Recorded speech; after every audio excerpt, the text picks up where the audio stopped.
उद्योग यश या मराठी यूट्यूब चॅनलमध्ये आपण प्रत्येक वेळी एक असा विषय घेतो जो मराठी उद्योजकांच्या खूप जवळचा असतो किंवा त्यांचे बिझनेस चॅलेंज त्याच्यामध्ये आपण हँडल करण्याचा प्रयत्न करतो.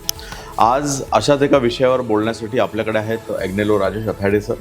आणि सर, आजचा विषय आहे की भारत किंवा भारताचा जो उद्योजकीय जो सिनारिओ आहे त्याच्यामध्ये पहिली पिढी आता रिटायर होते आणि दुसरी पिढी टेक ओव्हर करते.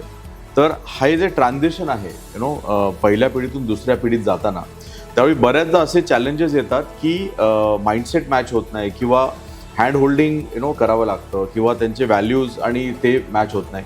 So what is the best advice for second generation entrepreneurs?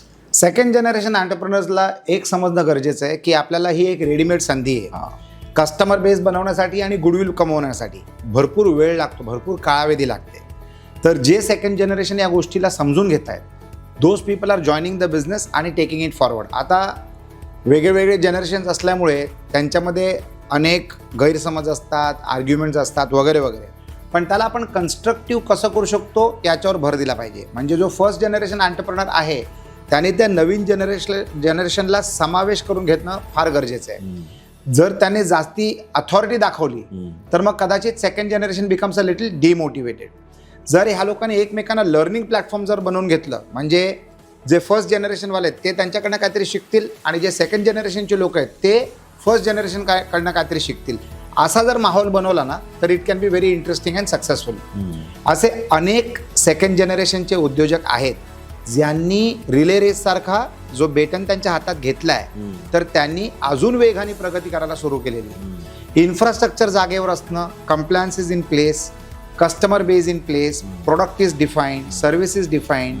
अशा परिस्थितीकडनं जर तुम्ही सेकंड जनरेशनचे उद्योजक म्हणून पुढे चाललात तर तुमचं यश अजून वेगाने वाढू शकतं. कारण now you don't have to start from zero. तुम्ही सुरुवात करतायत 51 वरनं, तर you can really take it forward. आणि प्रत्येक डेव्हलप्ड कंट्रीमध्ये त्यांचं percentage of second generation, third generation, fourth generation is so high की त्यांचं मार्केट व्यवस्थित प्रकारे एस्टॅब्लिश झालेलं असतं. तर तेच आता भारतात पण घडतं आहे आणि महाराष्ट्रामध्येही घडतं आहे.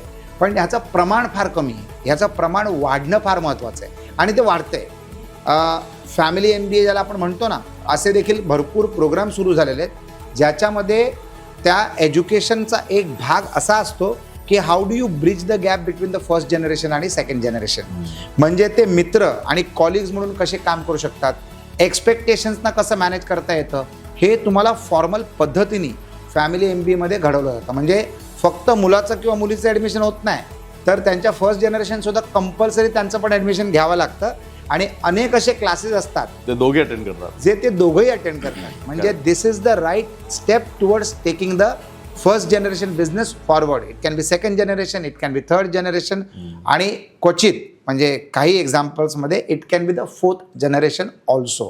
तर हे घडतंय.